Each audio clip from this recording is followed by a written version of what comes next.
Today's episode of Ham Radio 2.0 is brought to you by Gifts for Hams. Find their website at www.gifts4hams.com. Get your call sign or club logo engraved on virtually anything you want. Specializing in ham radio-related gift ideas, Gifts for Hams is your one-stop shop for lighted call sign displays, coffee mugs, coasters, drinking glasses, smartphone cases, and so much, much more. Laser engraving and etching to show off your ham radio call sign or club. Shop gifts4hams.com and tell them that Ham Radio 2.0 sent you.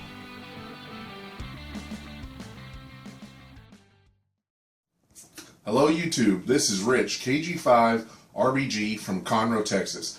You're watching the Ham Radio 2.0 video podcast series available on livefromthehamshack.tv and YouTube. 73s and see you on DMR. Topo Chico and Ham Radio. What'd I say about that earlier? There's nothing wrong with that. Okay, welcome to Ham Radio 2.0, episode 90. Episode 90. How cool is that? We're 10 episodes away from episode 100. And I'm like less than a month away from my 2-year anniversary, which is May 2nd. So I'm going to be doing some giveaways for both of those events. I'm going to be doing some giveaways on May 2nd, which I think May 2nd is a Tuesday this year. So that week, my episodes have been posting on Monday for most of 2017. That's been the plan, is to put out a new episode every Monday, and I've pretty much adhered to that except for one or two times. Episode whatever number, that my 2-year anniversary episode, whatever number it'll be, should be around the 95 to 98 number, will be May 2nd, and it'll be Tuesday. I think it's pretty sure it's a Tuesday that's May 2nd. Anyway, so I'll be doing some giveaways. Last year I gave away a Connect Systems CS800. This year I'm going, May 2nd's a Tuesday.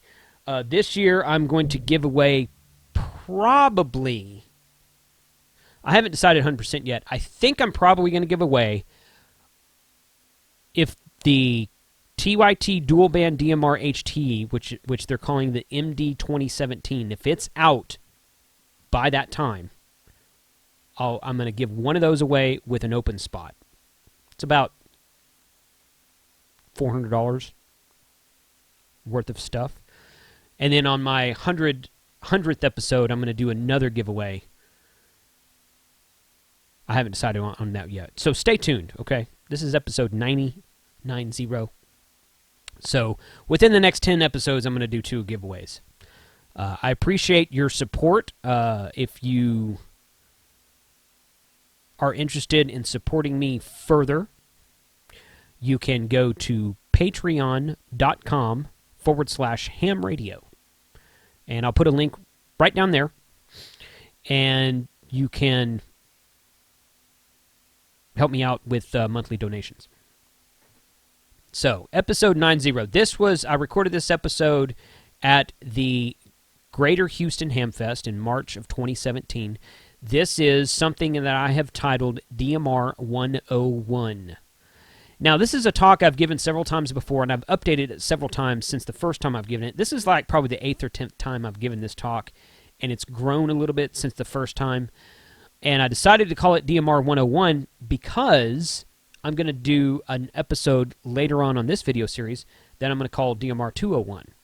So it's going to be like, okay, now that you're on DMR, you know what it is, you know how it works. Let's talk about how to use it properly. So that is upcoming. I don't know when that's going to be. It's going to be probably after episode 100. But that's going to be an upcoming episode on this video series from Ham Radio 2.0. So take a look at this video, guys. Thanks, special thanks to Pete, Russell, Donovan. I can't remember the other guy. There's 2 or 3 other guys in there. I'm probably forgetting their names. But thanks to you guys down there at the Greater Houston Hamfest. Had a really good show. the last weekend in March, and I'm looking forward to doing that show again next year and getting some more people on video. So 73 guys, and let's take a look at DMR 101. I'm good. Okay, good afternoon. I'm Rick. I'm W5RH. I'm with Brazos Valley Amateur Radio Club, the club that puts on the Hamfest. I welcome you to the Greater Houston Hamfest, the 16th one, and the club and the Greater Houston Hamfest really appreciate you coming out and supporting the Hamfest, supporting the speakers and everything else, all the activities that are going on today. We'll continue on now with digital mobile radio. Jason Johnston is going to give a good presentation on that for the next hour, so I'll leave it to him. Jason? Thank you very much. I give a presentation. I don't know how good it is. So, my name's Jason. I put this DMR presentation together about 2.5 years ago, and it's been pieced together by, if any of you have ever been to Dayton, there's a gentleman there that gives a DMR presentation every year named John. His call sign, I think, is W2XAB, if I remember correctly. And he's done it the last 4 or 5 years, and he's a member of the Motorola Amateur Radio Club, and he updates it a little bit each year. And I caught his presentation in 2014, and I took pictures of all the slides, and I went home and kind of copied the intro part of it, and then I put a bunch of Texas stuff into it, and then since then I've updated it several times to include just new stuff that's come out about radios and hotspots and different networks and whatnot. So these two gentlemen you see down here, Kent Weeks and Larry Schafran, are two of the hams up in the Dallas-Fort Worth area that helped me put this presentation together. Larry's one of the repeater owners as well. I run a video podcast series on YouTube called Ham Radio 2.0, where I talk about whatever's new in amateur radio. That's my tagline, is what is new in amateur radio. So you can, my website address is livefromthehamshack.tv, but the videos themselves live on YouTube. You can go to the website and it has a listing of all the different episodes there. I've got about 86, 87 episodes up right now. I'm recording this one because it will be an episode later on also. Somebody's talking on DMR Simplex here, so let me shut that off. I also have a website, grapevineamateurradio.com, where I sell a bunch of the Chinese radios, some of the DMR radios and that kind of thing. If you ever have questions about DMR, I give this presentation because I like DMR. I think it's my favorite mode that's out there today. If you call me up and you say, hey, I bought my radio from somebody else, main trading company, HRO, Amazon, and you want me to help you with it, I'll help you with it, because my interest is promoting DMR in the amateur radio community, especially in Texas, because that's where I've lived in Texas my whole life. Grapevine is, if nobody's heard of Grapevine, it's right next to DFW Airport, wedged in between Dallas and Fort Worth, so I've been in the DFW Metroplex most of my life. But that's who I am. I've had the same call sign since 1994 too. So, has anyone never heard of DMR? Okay, so everybody's heard of it. Has anyone never talked on DMR? Okay, good. All right. Has anyone ever heard of who has never heard of P25? Everybody knows what P25 is. Kinda? Okay. This may or may not be true in the Houston area, but in the Dallas-Fort Worth area, when they're talking about all the police and fire departments going digital, they're all moving to P25 up there. There are some municipalities throughout, I know there's some in Oklahoma and some in Central Texas that have gone to DMR rather than P25, but P25 is another digital mode because we don't have enough digital modes around these days. So P25 is another one, mostly done by Motorola. Kenwood's got some P25 stuff. ICOM's got some P25 stuff on their commercial side, but P25 is a commercial standard. I'll mention it later on in this presentation, is the reason I'm talking about it. But DMR was developed by the European Telecommunications Standard Institute, so what's called an ETSI standard. And it was developed as a narrowband spacing to accommodate for the 12.5 kilohertz spacing that most commercial and police and fire departments have been required to go to by the FCC. It uses what's called TDMA, time division multiple access. You might recognize TDMA because you probably had a TDMA cell phone about 10 to 12 years ago. It's old cell phone technology. It is 4-level FSK. It does incorporate forward error correction, but it is a commercial standard. DMR, unlike D-Star and unlike Fusion, DMR is a commercial standard. It was not developed for amateur radio, and neither was P25. But like everything else, there's a bunch of hams out there who said, hey, this is cool, we could make this work for amateur radio, and that's exactly what they've done. So there are multiple systems, repeaters, well, not really radios yet. Radios come, well, I take that back. There's one company specifically making DMR radios for amateur radio, and that's Connect Systems out of California. Other than that, everything else you see is pretty much commercialized and made for the commercial market. They all incorporate encryption and scrambling and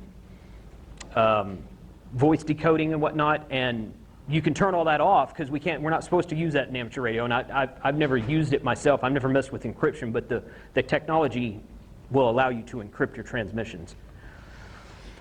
I'll go through these kind of quick. There's 3 tiers to DMR. Tier 1, Tier 2, and Tier 3. It's very ambiguous the way they named it. DMR Tier 1 is basically, some people call it DPMR. You might see DPMR. It's a single time slot. It's an unlicensed spectrum. If you go to, like, I don't know if they have Walmarts in the UK, but if you go buy an FRS equivalent radio in the UK and it's digital, this is what it is. There's no licensing required on the frequencies that most of the radios work on, and they use it overseas a lot for their family radio service equivalent of whatever they call that. It's an unlicensed spectrum. We are able to use it on amateur radio in the US, but I don't know of anybody who really does use it. So if you see a radio on Amazon, eBay, something, you're like, hey, that's a good price. Make sure it's not DMR Tier 1 standard because it will not work on our system. Our system is DMR Tier 2, which is a 2-time slot TDMA, 12.5 kilohertz peer-to-peer and repeater mode specification, resulting in 6.25 kilohertz per channel. Now, TDMA, time division multiple access, means that you can have 2 conversations going on at one time on the same repeater and the same frequency, and they will not interfere with each other. Here's a question that came up a couple weeks ago. It has nothing to do with the bandwidth of the signal. TDMA and the 6.25 kilohertz per channel, completely independent. One has nothing to do with the other. In fact, if you go read the Yaesu Fusion specs, Yaesu Fusion, unless they're in that VW mode, which is, I call it very wide for VW. That's not what it stands for. I don't remember what it stands for, but if you're in the regular DN mode in Yaesu Fusion, you're on 6.25 because 6.25 kilohertz is carrying your voice, and the other 6.25 kilohertz is carrying the data traffic that when you talk to the other station, you see their call sign come up on your screen and how far away they are from you. That's the information that's transmitted over the other half of that 12.5 kilohertz bandwidth. DMR is the same way. It works exactly the same way. The difference between Fusion and DMR is that DMR will key up for about 33 seconds, 33 nanoseconds, I think. I always get it confused. It's either nanoseconds or microseconds. It's 1/33 of a second. So it keys up and unkeys for 1/33 of a second, and it keys up and unkeys 33 times per second. The human ear cannot hear that, so you never notice a break in transmission. It is completely continuous, but it's doing it so fast that when it's unkeying, it keys up on this time slot, and it's unkeyed on this time slot, and it does this. So you've got 2 conversations on time slot 1 and time slot 2 going at the same time, and both of them are keying up and keying down, but you can't hear it because the human ear can't hear that quickly. That's what a TDMA transmission does, and DMR is the only one that actually has that, except for P25 Phase 2, which is really expensive, and you guys don't want that. So IP Site Connect is the protocol used over the internet to connect the repeaters together to form the network. DMR Tier 3 is exactly the same thing, except that it incorporates trunking. I don't know of any amateur radio systems that incorporate trunking. We don't usually have wide enough bandwidth to incorporate trunking, but a lot of the commercial systems will have trunking. They'll have 8 or 10 or 12 frequencies that are trunked, and you can incorporate trunking into DMR, and it's referred to as Tier 3. For all intents and purposes, DMR Tier 2 is what you want, and 90% of the radios out there are DMR Tier 2 compliant. DMR is TDMA with 4-level FSK C4FM with an AMBE+2 codec. Now you see C4FM up there. A lot of Fusion guys will call their digital mode C4FM, and that's not incorrect, but it's also not complete, because a Fusion is an FDMA, 4-level FSK C4FM, where DMR is TDMA. So basically the only difference between Fusion and DMR is that DMR has 2 time slots and Fusion does not. I know guys have taken those $500 Yaesu repeaters and put them on the back of an MMDVM host running on a Raspberry Pi and converted their Fusion repeater into a single time slot DMR repeater, and they're talking on DMR because the vocoder chips, the AMBE+2 codec chip in each of those systems is exactly the same. So the 2 modes are very, very, very similar. Fusion doesn't incorporate 2 time slots, but if you listen to them, they sound incredibly similar. P25 is basically the same way. D-Star uses an AMBE with GMSK modulation, and you'll notice the +2 is missing from D-Star. That's because when D-Star was developed 10 or 15 years prior to these other modes, that was the newest codec at the time, and it had the most cutting-edge technology in voice codec when it was developed, but it's just been around longer than DMR has. P25 phase 1, which is what most of the systems I'm familiar with are on, is very, very similar to what Fusion's using, except they use an IMBE codec. P25 phase 2 is basically the same thing, except they have a newer codec chip, vocoder chip. Vocoder is a voice decoder and encoder chip. They call it a vocoder for a signifying term. Others include IDAS, which is one of ICOM's proprietary digital modes, DPMR, which we talked about a second ago, and NXDN. NXDN is Kenwood's NextEdge. If you've ever seen Kenwood, they have NextEdge radios. They have their own digital format, mostly used in the commercial world. But according to Repeater Book, there's a couple of guys in Lufkin, Texas that are running NXDN repeaters on amateur radio frequencies. So there's something for everybody. Digital versus analog. If you guys were here for the D-Star talk, you probably heard this. It's basically the same thing. When you get to the edge of the repeater, you drop signal and you're gone. There is no static. There's no crackling. There's no... You can kind of be into and out of the repeater, especially if you're driving, and it will kind of it'll make a noise similar. What we call it is pixelating. It's a term that we use, and it'll kind of sometimes it'll sound like an R2D2. Sometimes it'll sound like a squeak and squawk type thing. But basically, if you had clear line of sight to the repeater and you were to just walk or drive away from the repeater, it would come to a certain point where you would be 100% solid into the repeater, and then you would just drop off. So there's no fading of signal, there's no crackling, there's no static or anything like that. But especially because the TDMA technology, the distance is limited. I think Motorola publishes that it's limited to like 85 miles before the key up, key down TDMA section really starts to lose integrity, and you can't, it's basically unintelligible at that point in time. I've pretty much tested that limit. The downtown Dallas repeater, I can key it from Corsicana driving south down 45. Know a couple guys who've keyed it from, where's that big flea market that's out west? Or Canton, east rather, Canton. Yeah, you can key the Dallas DMR repeater from Canton, coming up east on 20 from Canton towards Dallas. So it's got a long reach to it. But sometimes you sound pixelated in the repeater because you're testing the bounds of it. Forward error, this last bullet here, forward error correction, if anyone's taken, has anyone taken your extra test within the last couple years? Studying for it now. Studying for it now. Forward error correction is one of your questions. What is forward error correction? What does it mean? It's used in digital modes on HF, PSK31, JT65, and all these. But forward error correction is the same thing. It's a way of correcting the packets on a digital transmission further than you would without that technology being added to the system. This is just a graphical representation that I got from Kent, one of the guys I mentioned up ahead. In order to have 2 separate time slots or 2 separate frequencies talking at the same time on traditional system or a digital FDMA system, you need 2 repeaters with combining equipment and antenna, 2 different frequencies, and 2 different repeater pairs. With TDMA, it's all on 1 repeater, 1 antenna, and the time slots, the 2 time slots don't interfere with one another. So if Hank and I were talking on time slot 1, and Philip and where'd Russell go? Wherever Russell is, was talking on time slot 2, then those 2 conversations would be completely independent of one another, and you wouldn't even hear. So a DMR repeater is 2 repeaters built into 1. DMR will do analog. DMR repeaters will do analog, but most of the networks don't allow you to connect an analog repeater. So most DMR repeaters are run digital only. Some guys will comment on my DMR episodes on YouTube, and they'll be like, "Oh yeah, but you don't have nearly as many users as Fusion does because there's 10,000 repeaters that they sold, and I don't know, 20,000 users or something like."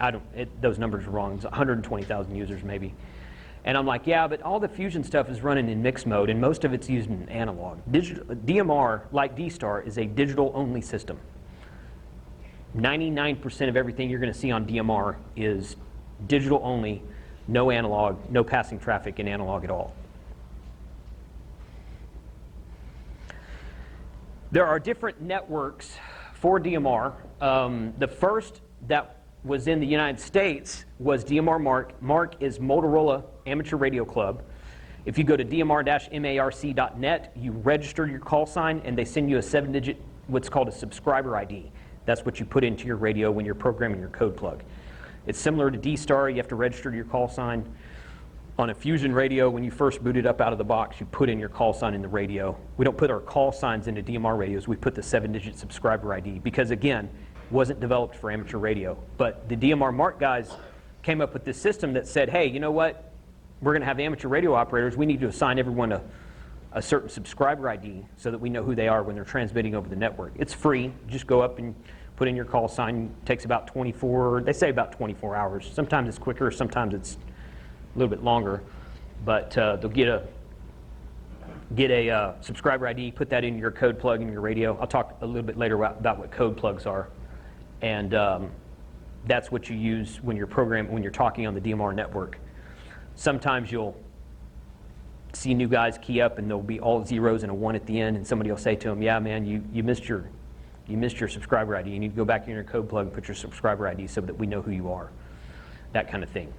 But dmr-marc is made up of all Motorola repeaters. There's 10 or 11 repeaters in the Dallas-Fort Worth Metroplex. There's about 5 of them down here in the Houston area. There's 1 in College Station. There's 1 outside of Austin. There's 4 or 5 up and down the Panhandle, starting in Lubbock and going north. There's a brand new one in San Angelo. There's 5 or 6 in the Midland, Odessa area. And they're only Motorola repeaters because Motorola repeaters don't play well with others. They want to only talk to one another. The network on the bottom, DMR Plus, is the old Hytera network. You can have a Motorola or a Hytera repeater that talks to each other on their network. I don't know what the difference is. It's some kind of protocol they use to build the network. And the Motorola guys, obviously, they want to use Motorola stuff. And Motorola is the best, I say the best. It's the highest quality receivers you can get and the highest quality sound you can get, but it's also the highest price tag you can get. So if you're going to buy a Motorola radio, go to eBay and buy it on eBay. Make sure it's a good one, and then you have to pay for the programming software. Yes, it is better. Sometimes it's not worth the hassle. If you're in a market where you've got a lot of repeaters in the area, like Dallas-Fort Worth, you don't necessarily need a Motorola, but the sound quality is better. The Brandmeister network is fairly new, at least in the US. They were the first to allow, well, they weren't the first to allow, but they're the latest ones to allow hotspots. A hotspot is basically a device that you will plug into your computer and or your router at home, on your home network, and it acts as what we call it is a micro repeater. So they're about 300-400 milliwatts, something like that, and you program it up, the hotspot, with a certain frequency and certain parameters for DMR, and then you put that information into your radio, and when you key up, instead of keying up a repeater, if you don't have a repeater in your area, you key up your hotspot, and it has a IP connection through the internet into the Brandmeister network. There's a lot of the talk groups that are connected between these 3 systems, and there's a lot of the talk groups that are not connected between these three systems. So you got to know what if you have a local repeater, they have repeaters on Brandmeister and they have repeaters on dmr-marc, and you got to know what repeater network, or what network your repeater is on, which is not hard to find because you can find the repeater on Repeater Book, on RFinder, on the dmr-marc website, and it always has the person's call sign and usually has their email address there, but if it's not there, you can go to QRZ and get it most of the time. So you can always find these guys who are putting up these repeaters and ask them, what's the time slot talk group assignment of your repeater? And most of them will share it with you because if they didn't want to share it, they wouldn't be putting up a public repeater. There are some closed repeaters in DMR, but very, very, very few. So time slot 1 and time slot 2, this is kind of a general rule. It doesn't really apply so much anymore. They used to use time slot 1 for the wider area talk groups, such as nationwide North America, worldwide, worldwide English, worldwide Spanish. And they used to use time slot 2 for the more localized talk groups. You can get a Metroplex talk group that if you've got 4 or 5 repeaters in your Metroplex area, you can connect them together on one talk group so that you key up one of those repeaters and it transmits on all 5 or 6 of the repeaters in your area. We have that in Dallas-Fort Worth. Like I said, there's about 10 or 11 repeaters, so you key up one repeater and you're talking to everybody on all of those repeaters, so it spans across the entire network. And we call that a metro talk group. You have a statewide talk group that keys up all the repeaters in the state of Texas, and then you have a North America talk group. And traditionally, they were separated between time slot 1 and time slot 2, time slot 1 being the wider areas and time slot 2 being the more localized.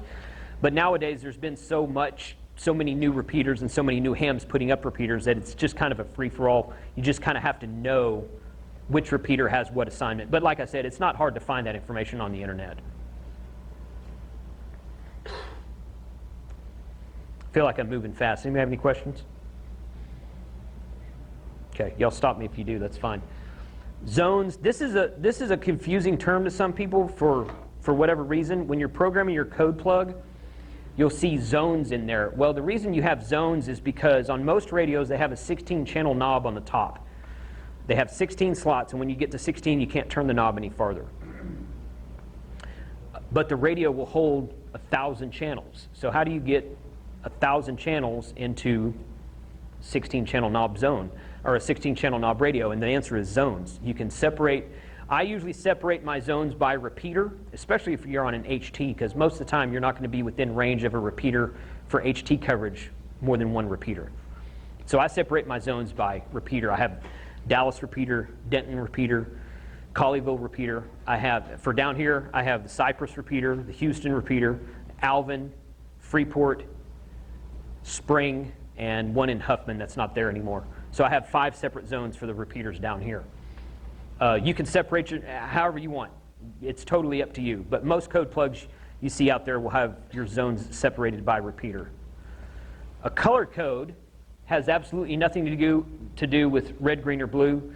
A color code is what they call their digital PL tone. DMR repeaters must have a color code programmed into it. You can't run it toneless as you can an analog repeater. You have to have color code 0 through color code 15. There's 16 options. All of the repeaters in the Dallas-Fort Worth area are color code 1. Most of them down here, I think, are 7. Most of the ones in Midland, Odessa are 14. It's totally up to the repeater owner. Typically, they will put it, if you want to put up a new repeater in a certain area and there's already DMR repeaters there, you'll just use the same color code as everyone else. But the purpose of a color code is the same thing that a PL tone does on analog. If you have two DMR repeaters that are close together, one on this color code, one on a different color code, then there's less likelihood of interfering with one another. Do you have a question? So for receive only, you don't necessarily have to have a color code set? No. For receive only, you do not. Access. It's just for transmission. That's correct.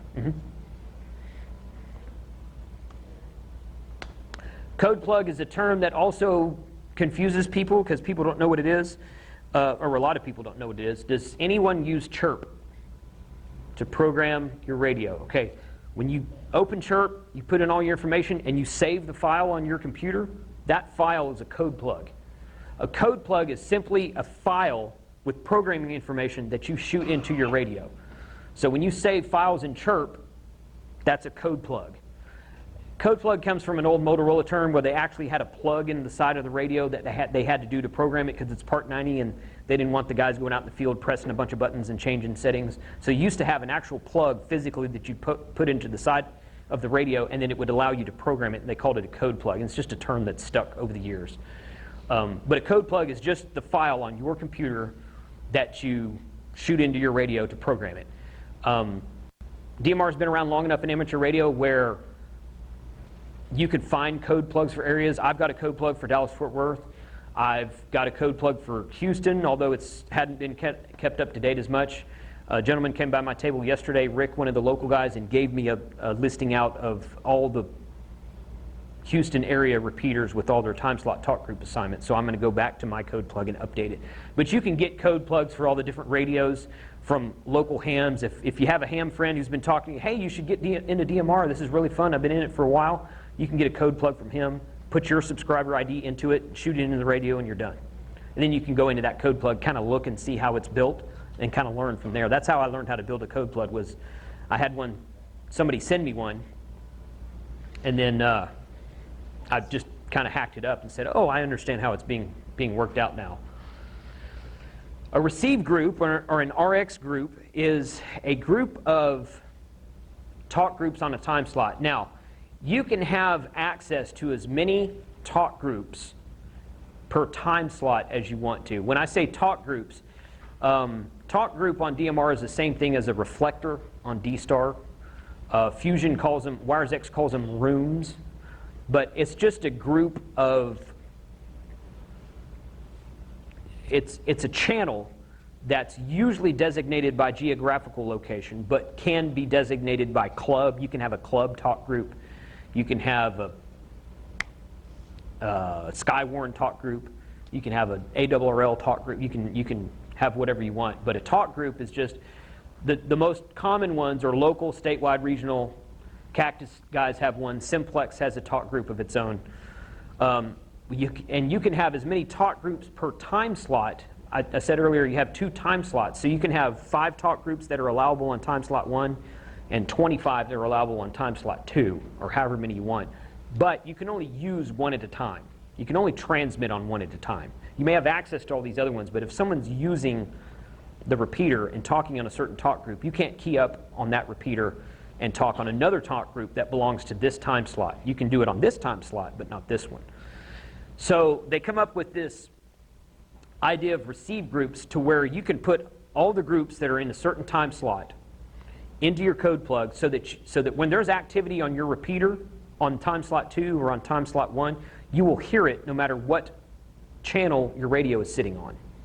So you can always hear the activity, and then you can say, oh, these guys are talking on statewide, so you turn your knob to statewide, you wait for a break in the conversation, you key up and you join in.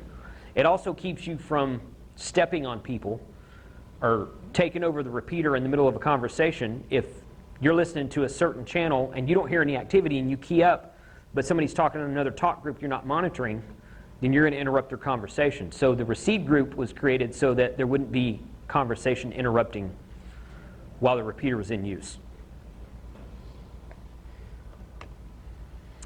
A lot of people ask about Simplex and DMR because they think you have to be on a repeater to talk on DMR, and you don't. We talk on Simplex all the time. I've been talking to guys here locally on Simplex. We typically, we have, these are the, quote, standard accepted frequencies for Simplex that the dmr-marc Association came up with and most people adhere to. I mean, if you want to travel somewhere and talk to somebody on Simplex that you don't know and just kind of meet people on ham radio, these are the frequencies you would listen to. The programming information down at the bottom is talk group 99, color code 1, and time slot 1. If you go to Dayton, you have these, my radio's UHF only. All the radios in DMR right now are monoband. They've got some dual band stuff coming out next month, finally, but right now they're all monoband. So if you take those 4 UHF frequencies and go to Dayton in May, you're going to hear people all over those frequencies all weekend long. Just blah, blah, blah, blah, blah. So a lot of Simplex operation in larger Hamfests. I was in Orlando last month, same thing. Wasn't as much activity in Orlando, but there was people out there talking on DMR Simplex. Fusion, D-Star, Simplex, I think they all use the same thing, or not the same frequencies, but when they meet together at a Hamfest, they use Simplex a lot because sometimes there's a repeater in the area, but sometimes you just don't want to be on the repeater. The dmr-marc network is made up of C bridges, and a C bridge is basically the gateway between the repeater and the internet. Brandmeister doesn't use C bridges. They use what's called a master server, which is just a server located somewhere that connects the repeater to the rest of the network. So a C bridge, or bridging hardware, basically when you go program your repeater, all you put into your repeater is an IP address and a port number. And you put your frequency information in there. But if I want certain talk groups and time slots, I don't program those into my repeater. I program them into the C bridge software. So there's a guy in College Station that runs the Texas C bridge. There's another guy up in Fort Worth area that runs the Armadillo C bridge. And then there's a Brandmeister master server somewhere. There's one in Texas. I can't remember where it is right now. But you will put in that information, and then either the master server on Brandmeister or the C bridge on dmr-marc is what allows the certain talk groups and time slots to go to your repeater. This is one of the things why I like DMR better than the other digital modes. Because of what I said earlier, it's an ETSI standard that is a worldwide standard open source platform. At last count, there were about 41 manufacturers worldwide making DMR radios. Not limited to ICOM, you're not limited to Yaesu. In fact, ICOM is a member of the DMR Association. They don't make DMR radios, but they are a member of the association. JVC Kenwood. Kenwood's been making DMR radios in the UK for 2 or 3 years. They're finally starting to come to the United States. But you'll recognize some of the names up there. Motorola, Hytera, Connect Systems is up there, Vertex Standard. Some of these companies are out of China, but some of them are out of Spain. There's one in Italy. There's a couple in Japan, and that kind of thing. So it really is a worldwide standard. Question. Yes. Have you seen the Texas Radio Systems mobile rig? Yes. Who's Texas Radio Systems? Main trading company. Okay, so it's rebranding. Yes. Yeah. He contacted somebody overseas and he says, I want a DMR radio of my own. They're like, okay. So yeah. I don't know why he did that, why he put a different name on it, but he's like, because I had people ask me about it, so I went to him earlier. I was like, can I tell people you're making it? He's like, yeah, tell them. Okay, good. It's Richard's radio. So, but the one in the top left corner there is the CS800 radio. That's the Connect Systems Texas Digital Radio. Looks just like that, except it actually has TDR6100 on the front. Basically the same radio. That's been the most popular mobile radio and amateur radio for the last 2 or 3 years because it's the best price. You get the Connect Systems CS800 brand new for $280. Holds about, with the firm, this is, and again I said earlier, Connect Systems actually makes DMR radios for amateur radio specifically. There's about, I told you about the subscriber ID database, there's about, at last count, just over 50,000, 52, 54,000, somewhere in there, digital subscriber IDs in that database worldwide. Most of these radios only hold 1,000 IDs because, again, it's a commercial standard. Most police departments don't have more than 1,000 people, or companies in a big building that want to use DMR, they don't have more than 1,000. So most of the radios only hold 1,000 subscriber IDs, so that when you key up and you and I are on the same repeater and I hear the repeater go off, I can look down at my screen and I can see your subscriber ID with your call sign next to it. The Connect Systems radio will hold about 65,000 contacts and about 2,000 channels. So they have firmware on their radio that makes it more compatible with the amateur radio systems. That one in the middle is the TYT Tytera MD380. That's been the most popular HT in amateur radio simply because of the price point. It's about $100. Some hams have hacked it and put on a firmware called MD380 Tools that will give you a lot more enhanced features. It'll hold the entire database in it. The TYT radio by default only holds 1,000 channels, but with the hacked MD380 tools firmware that was made by hams for hams. It'll hold the entire dmr-marc database in there as well. And it's got some other cool features to it. They've got a booth. What building are we in? D. They got a booth in Building C over there, the Houston Digital Radio Group, and they are loading code plugs and firmware onto that radio and a couple other radios for people at the show this weekend.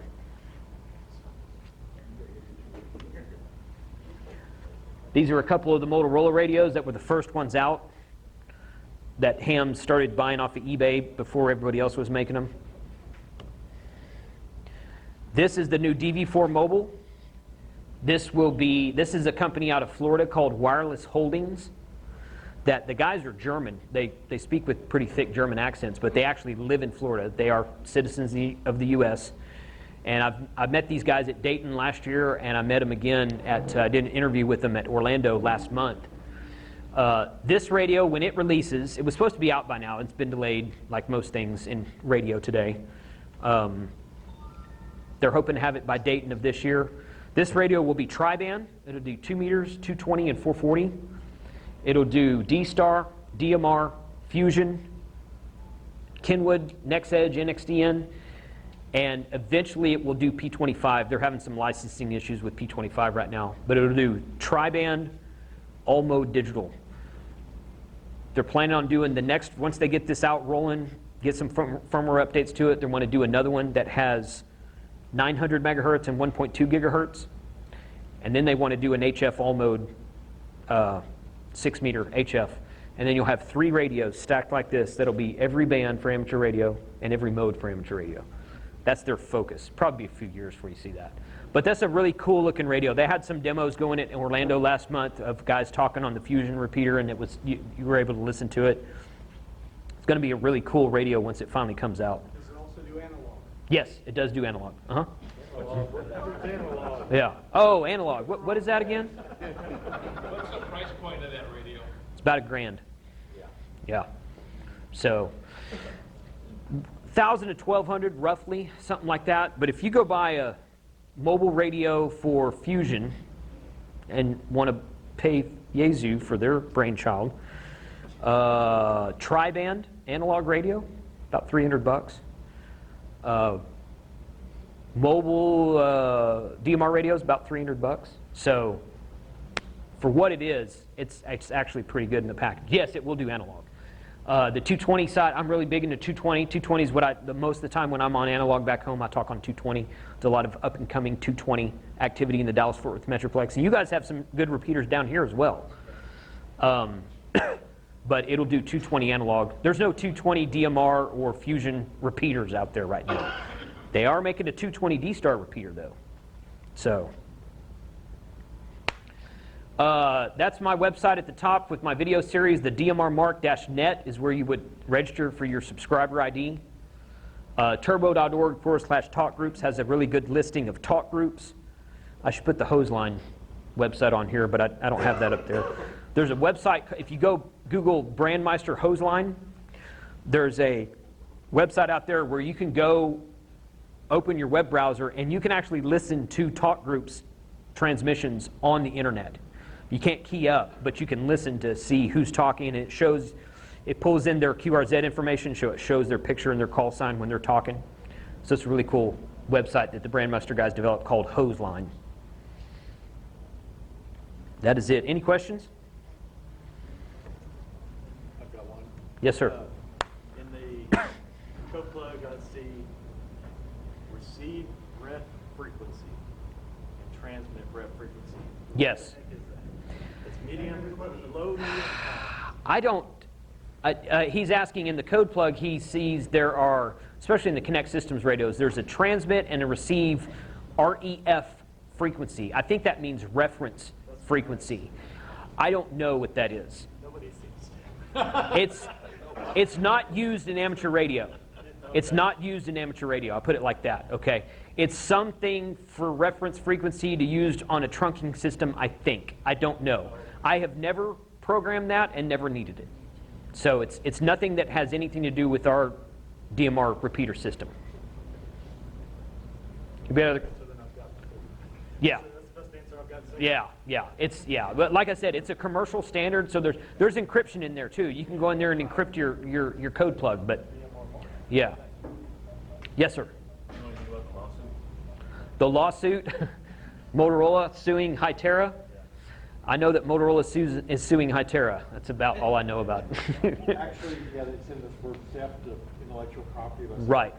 Yeah. Supposedly, there's some engineers that left Motorola and went to work for Hytera and took secrets with them. I don't know. Like Motorola's got. I said that DMR is a worldwide standard open source, and it is. Motorola took that worldwide standard and they added a bunch of stuff to it. So they've got specific patented stuff on top of the standard, and that's what Motorola is saying that Hytera. I don't know of any Hytera systems that'll do roaming though, and I'm told the patent on roaming just expired. So I don't know. I haven't gone and read about it. Is that Motorola or Lenovo? Because I know like the cell phones, Lenovo is actually Motorola now. I don't know anything about that. No, I don't know anything about I read that. something about that lawsuit yesterday, Mhm. and really the genesis of the lawsuit is around the individuals that left and then the 7,000 documents they downloaded. Okay. And the speed at which they developed products. Nobody else has developed a product line in 3 months. Okay. So it's focused around the intellectual property. Okay.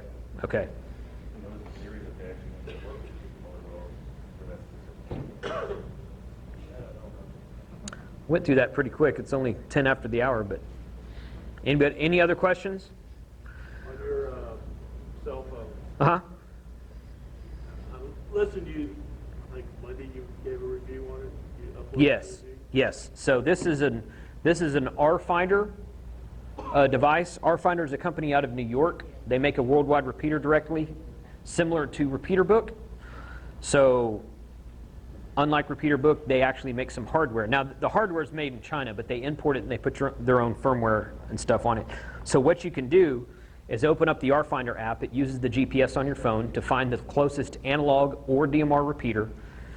You find it, you click on it, you hit auto program. It sends all the information to the two-way radio that's built into the phone, and then you key it up and you're talking on the repeater. But you were saying the battery life is really good on The it? battery life's real good, yeah. If you transmit Yeah. a lot on it? Yeah, I've never run a battery down in a day. I charge my phone every night when I go to bed. That's the last thing I do is I go to sleep. I get up in the morning. I've never had to charge a battery in the middle of the day. I'll usually run it down to about 15 or 20%, but I've never had to charge it in the middle of the day. So it is monoband right now. This is a UHF model. He should have a dual band model out by the end of the year. Read something that by the end of the year he wants to have it? Yeah. What he's got coming out by summer is a 35-watt mobile amp. So you put an antenna on your car, you put the amp in your car, and I'm hoping he has some sort of mounting system for this big honker phone. You get in your car, stick it in there, plug in the amp here, and then as you're on road trips, it uses your GPS to say, oh, this repeater's close. You click on it, program it, and have an external mic, and you're 35 watts out to the car. So it's auto-programming DMR and analog as you're driving down the road. Pretty cool stuff. Does it take a special amp for TDMA? There's some question on that. Yes, it does. It does on a radio. If you want to put an amp in your car or in your house, yes. Like hooked to the HT, like you just talked Right, yes. You have to have it because the switching mechanism between the two time slots confuses amps, and amps can't switch that fast.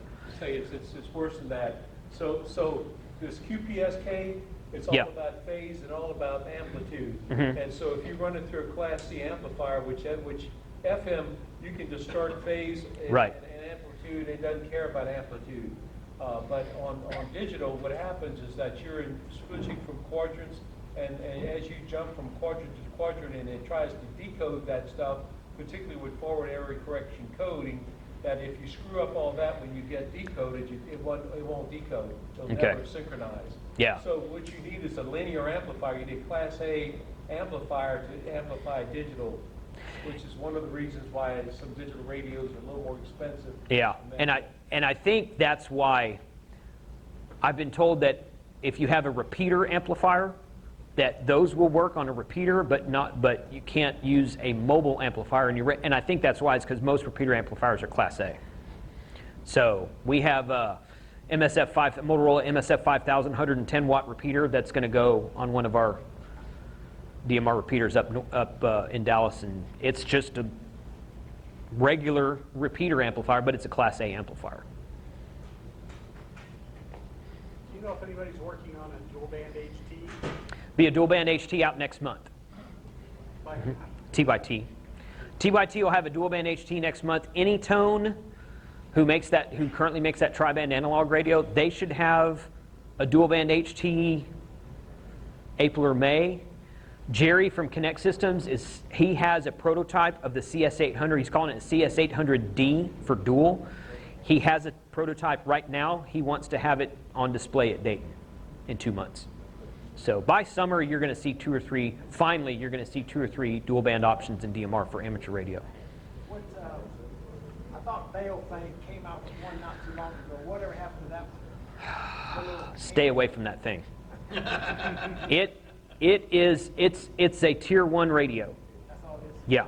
So they say it's tier 2, and you can transmit with it on tier 2, but if you're on time slot 1 transmitting, then it's spewing garbage on time slot 2. So it's transmitting on both time slots at the same time. It's not a true TDMA radio. It's not tier 2 compliant. So it'll work. Some guys on the hotspot are using it because the hotspot's only 1 time slot anyway. So you can use it on a hotspot. The audio is a little bit low, but don't put it on a repeater. You'll get the repeater owner yelling at you because it spews all over both times. Well, it transmits on one and it spews on the other time slot. So, question. Yeah. So I've got a local repeater near where I live, and I can get on it, and the talk groups that are on that repeater I can get to. Okay. I understand that. Yep. If I get my hotspot working, which I hope to do in the next day or so, then what does that mean to me? Does that mean I can then connect with any talk group anywhere that's on that network? Or what can I do that I can't do by going to my repeater? You can take it on the road. Yeah. Okay, and you can also get access to more talk groups. Brandmeister doesn't really limit their talk groups. You can make up a talk group of your own. If you got a buddy in California and say, hey, get a hotspot, go to talk group 451234, whatever, make up a number, and you each get on there and connect it in the Brandmeister network, you'll be able to talk to one another. So they don't limit, they just... Dynamic. Right. It's they're virtual talk groups. If it's not being used, it's not there. But you can make up any number you want to and talk on a talk group. Most of the repeat, and that's true on a Brandmeister repeater also, because Brandmeister repeaters are wide open. There's no regulation on them at all. But the dmr-marc repeaters have regulation. So where do you live? Near downtown Houston. Okay, so yeah, there's one in Cypress and one on the TransStar building in Houston. Yeah. And both of those are on dmr-marc, and they have a limited number of talk groups because the guys here, they want to be able to talk to each other and to other people in the state. They don't want to talk to somebody in Germany. But you can do that on a Brandmeister. You could key up and talk on a German talk group or a Spanish talk group or something like that on Brandmeister. Yeah, so I have more access. You have more access, more options. I know a lot of guys who, they're like, oh, my son's in the military and he's in Saudi Arabia. I want to be able to talk to him. Well, you can do that through Brandmeister, And I have a hotspot that I put on the dash in my truck, and when I'm on road trips, when I get out of repeater range, I change my channel over to the hotspot, and I talk to the same people for a 6-hour road trip because the hotspot's right there with me the whole way. So, any other question? Yeah. You mentioned earlier about the 6.25 kilohertz. Yes. So it's working like I think you explained it. The voice is over 6.25. Yep. And then the data is on the other side. So it's Right. still occupying 12.5. Yes. Okay. Correct. Yeah, there's voice is 6.25 and data's on 6.25. There's not much done with the data on the dmr-marc network, but they're starting to do a little bit with it on the Brandmeister network. They're starting to do what's called I forget what do they call, what is Alec calling that, where you can talker alias. They're starting to do talker alias so that and that shows their location, right? Yeah. So like on, you ever use Fusion? No. Okay, you key up a Fusion radio and you're talking to another station through a repeater, and it tells you their call sign and how far away they are from you. because it uses GPS, and they're starting to implement that. That technology's always been there in DMR. It's just that dmr-marc doesn't use it. So Brandmeister's starting to implement some of that technology. APRS, yeah, you can do APRS over Brandmeister also. So, all right, guys. Thank you. Thank you very much for letting me talk.